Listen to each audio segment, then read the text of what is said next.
We're chatting now with Dr. John Curry from Conquerors Christian Center. Dr. Curry, is sex for everyone?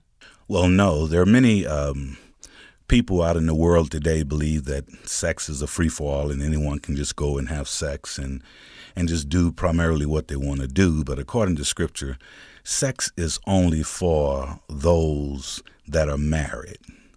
When a person is practicing sex and they're not married, they're practicing a illegal activity. So no, sex is not for everyone except for the marriage covenant. Now, Dr. Curry, what do you think most Christians feel about sex? Well, I believe most Christians feel in somehow that sex is kind of like a dirty thing, kind of in some ways a bad thing. It brings upon with some guilt. But I think what Christians have to understand is that God intended for sex to be the most fulfilling within the marriage covenant between man and woman. Therefore, if anyone should know anything about sex and how to keep sex alive in the marriage, it should be Christians. Christian men and women should be the most happiest, fulfilled sexual people on the planet. We should not be embarrassed, nor feel guilty, nor prudish about sex. What you do in the privacy of your bedroom is between you, your husband, and God. And it should be intense and off the hook, physical type of pleasure. And I believe that since we serve God and God is the author of it all, God knows our bodies inside and out. He knows our pleasure points. He knows all of those things that can make us feel good. And as Christians, we're serving a God that understands our nature. And I believe that if we really, really want to keep sex alive in the Christian home with males and females, the Christian couple in that covenant, I believe it is very, very critical that we go to God, search out His Word, and find out how we can keep sex alive in our marriage covenant. And lastly, Dr. Curry, who is the Shulamite woman? Well, the Shulamite woman is a very, very interesting woman because she was one of Solomon's wives. She was approximately between 16 to 17 years old. She was a peasant girl, and while Solomon was on his route, going through all of his providence, he saw this Shulamite woman.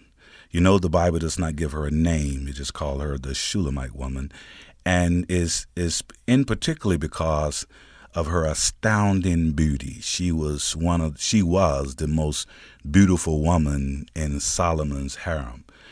But the problem with Solomon was that he had her, but he couldn't have her because she was in love with a shepherd.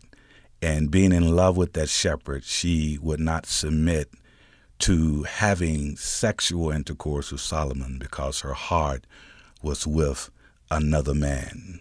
So that's just a little bit of the Shulamite woman. Solomon did not force himself on her. He thought through time that she would come around and they would consummate the marriage.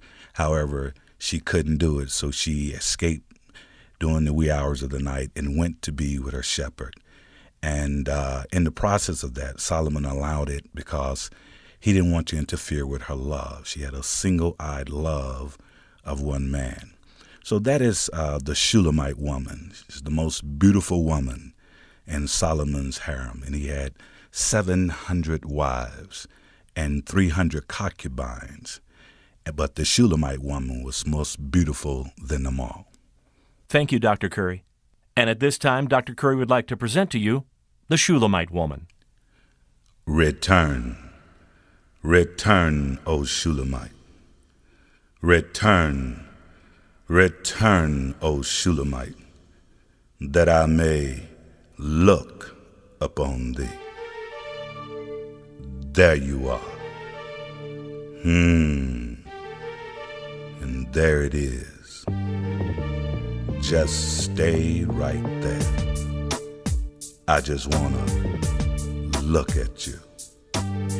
Look at you. Don't move. No, don't move. As a lily among thorns, so are you among the daughters. If God made anything more beautiful than you, he must have kept it to himself. You are beautiful, my beloved. My beloved, you are beautiful.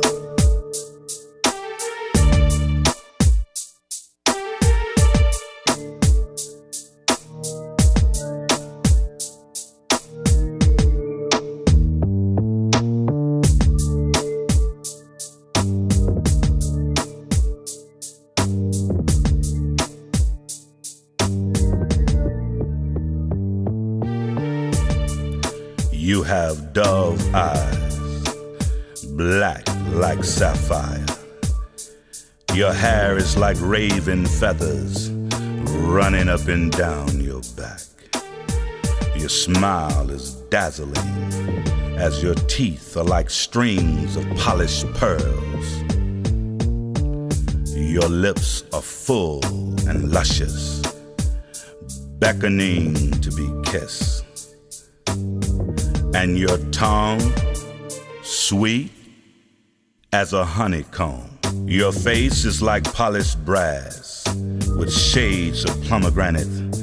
And your smell is better than all the chief spices of Egypt. Your breath stands like two young roes, posing as twins among the lilies. As your curve sits upon your long legs, as a gazelle walking with the quiet strut of a peacock, down into the garden, to the bed of spices. As mandrakes give smell while feeding up on the pleasant fruit among the lilies. I am covering you. Can't imagine love without you. Your luscious, full lips, the curves of your hips, the cinnamon smell of your body, your smile, your laughter, your playful and sexy ways. I will do anything, my beloved, to please you. You are beautiful, my beloved. My beloved, you are beautiful.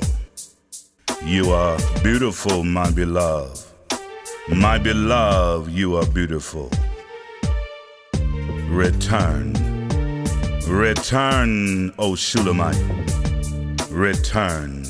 Return, O Shulamite, that I may confess unto thee. You ravish my heart, my beloved. My beloved, you ravish my heart.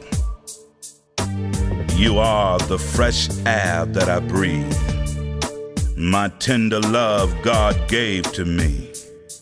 No matter what life brings, you are my eternal sunshine through the storms and the rain. I will be what I need to be, so you can be what you should be, and our children will be what they must be. We are family. I need you. You know, a man can be insensitive to a woman's needs that he must give. To keep our love, we must forgive, walking hand in hand as we shall live. I need you. The waters of the oceans and seas cannot quench my love for thee. Neither can the flood of Noah drown it out. No matter if I were a multi-centric billionaire, it would mean nothing if I can't share it with you. My wife, my lover, my best friend. In you I'll trust, I can depend. A symbol of grace and beauty to behold. An eternal love that will never grow cold. Return. Return, O Shulamite. Return. Return, O Shulamite, that I may love